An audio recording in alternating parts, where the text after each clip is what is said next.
Hi, I'm Vicki, and I have Parkinson's disease. We had just gone on vacation, and as we were coming back, or getting ready to come back, I noticed my hand jump, and that was in 2016. So I went to the doctor when I got back, and that was in January, and then February. I went to the doctor and saw him, and he asked me, a couple questions, and he looked at my hand jump, and he said, "You have Parkinson's," just that quickly. And I was like, what? So he looked at me, had me walk up and down, do the tests that they do, the hand movements, the walk, the arms. And he's like, "Yeah, looks like Parkinson's." And I'm like, "No." I'm like, "What test can you do to check it?" And he said, "Well, we can do an MRI." And I'm like, "Okay, you better do one about this and this." And so he did one on my brain, of course, and then he did one on my back of my neck because I was complaining of headaches in the back of my head. And he still said Parkinson's. And I'm like, "No." So I said, scheduled myself with the movement disorder specialist. I went to see Dr. Marita at Stanford, and he looked at me, did my tests. He says, "Looks like Parkinson's." And I was like, "You guys, you're wrong." I'm like, "This can't be that, It's like, all I'm having trouble with this is this stupid little tremor that I had going on at the time. And so as a result, he says, "Well, you better start exercising." So I was, okay, fine. If that's how I've got to fight it, I will get up every morning at 6 a.m. and do 30 minutes on the elliptical or the treadmill or something, find something to do. And that was what I did for the first few years. And everybody's like, "Well, how can you manage to do that every day?" And I'm like, "Well, I don't skip to the gym." Okay, let's just get that clear. At 50 years old, over 200 pounds, and never exercised other than a few exercises here and there. Walking was my favorite always. Exercise was always something I know how to do. I have a minor in physical education, for God's sakes. So it's like, I could always exercise. I knew what it was. I knew how to find it, but I just wasn't worried about it. So I did that in 2016 to 2019.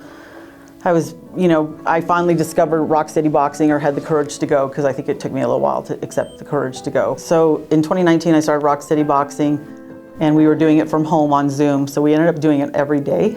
So here I was walking or doing treadmill and Rock City Boxing as much as we could fit in. The Rock City Boxing community for me has been a huge impact on my life, and those are the nicest people, and they're the ones that you feel the most comfortable with. They're not looking at you going, "Oh, you're shaking today," or "Oh, your hand's moving." So everybody sees me struggle. Everybody sees everyone struggle who has Parkinson's, but that doesn't mean you can't go out. It just means you have to just look at them and go, "Yeah, I have Parkinson's." But the point is that going to the gym with those people that have Parkinson's it's very comfortable. And I think, when you get to developing that community of people with Rock City Boxing, we get to go to lunches together, coffees together, and just chit chat. And it's always good to hear, what are you taking? What are you taking? Just so that we know that what's new on the market or what's working on the market. There are things that we all strongly believe are working and not working. And we've seen plenty of people struggling. So that's where the community is really important, because they support us in what we're going through. They know what you're going through. They know that you cried the day before because you couldn't get off the floor. You couldn't take those 2 steps easily. But, and they're the ones that will understand. And then in 21, I think it was, I listened to Dr. Dorsey and his whole book about how to change, end Parkinson's. So he said exercise it daily, and it needs to be more than an hour, preferably 2 hours. Now, I've never gotten that quote in writing anywhere. I can't find it anywhere, but I know it was on that webinar, because my heart just went, "Oh God, now I have to do that." So I started doing it. So I started doing 2 hours a day, every morning, and then I had boxing 3 days, and then it was like, what am I gonna fill the rest with? And I would either do additional workouts that were similar to boxing, or I would go go swim or something. So I started looking for other things. So yoga's good. I've done swimming. I try to ride bicycles, but I'm not very consistent on those. I don't like the seats. So I really do try to do 2 hours a day, but it really comes down to about 12 hours a week. To me, the exercise is the key. People look at me and think, "How are you so strong?" and all that stuff, because Parkinson's is not taking away from your muscles, okay? Your muscles are not broken. Your brain's broken, but your muscles are not broken. So you can build all these muscles you want. You can become a bodybuilder if you wanted to with Parkinson's. I can practically do anything that I want to do except for walk forward off meds. So for me, I could do squats and lunges and ride the bikes and hang from the rings and, you know, do push-ups on the BOSU or lunges on the BOSU, whatever it is. But the moment somebody says, okay, move to the next station, and if I'm not medicated highly, then I will literally be walking very slow, like a 90-year-old man, to the next station. But I get there, I can do squats, I can do lunges again, I can do push-ups, I can do whatever you want me to do. But if I'm medicated, you wouldn't even know, because in between stations, I'd be walking quickly. So, but I think that's the most important thing. If you're not exercising at least an hour a day, you're not putting your effort into trying to get over this. And that's the only message I have to everybody. Because if you're not taking your medication and knowing it's help, you also have to know that the exercise is helping. So the only way you're going to know if exercise is helping is to do it daily. And I think that's the scariest part for some people. There's plenty of studies that show that the best kind of exercise is high cardio or exercise with intensity.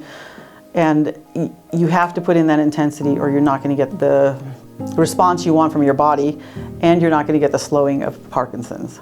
Because the only option is exercise. And the only way you're going to fight and feel better about yourself is if you exercise. Because then you know you've done everything you can to make a difference. And exercise is the only answer for that. But I think at the same time you can talk to your community. You know, don't hide yourself away and, you know, think there's no answers, because many people have gone through this and many people have answers. So, and they may even be simple answers. As a first timer being diagnosed, you have to realize there's options. You can choose not to jump right into the medications, or you can choose to jump right into the medication. So if you're struggling just because you're slow, or if you're struggling because you're saying you're in pain, I think those are things that you have to address separately, and you have to make sure that you know what your path is. And is the doctor really understanding what you're telling them? Because the doctors truly will just simply look at you and say, Parkinson's, here's a pill, unless you say, whoa, tell me why this pill is going to make my life different, and tell me how it's going to help me, because that's what I need to be looking for. If I take this pill, I want to be able to see that outcome when I take the pill. I don't want to just take the pill just because you're handing me the pill. I had to be my own advocate, and you have to be your own advocate, because if you're not, they're not going to listen to somebody else. So that's why I exercise like I do, and do what I can to eat right and do all the things, because to me it's everything together. I'm really doing it for my family, because I want to be able to do things with them when I'm 60 and 70 and 80. And my genes, see, I'm going to live to 90. So I don't have anyone in my family that's not lived to 90. So I don't have the genes that are young, that are going to pass away soon. So if I'm going to make this another 30 years, I'm not going to be able to do it if I'm just doing nothing. And if I don't fight, I feel like I'm giving up, and I've never been known to give up on anything. So I don't really think about those years, because I don't want to think about the end stage. Because to me, if I start thinking about that stage, that's when I get really sad. So I try to just think about what do I need to do today, and how am I going to make it through today. You know, so it's a one day at a time mentality that I've always had, because to me, focusing too much on what could happen to me, how I could be crippled or could be in a wheelchair, or could be, we don't even know if that's true, you know, because maybe somebody will find a cure. I think you have to think about it the same way as I do, of taking it one day at a time. You're the only one that's going to know whether or not that medication is working. You're the only one that's going to know if the exercise is working. You're the only one that's going to know, did you get enough sleep last night? You know, what are the factors that are making it better? The thing is you have to be your own advocate.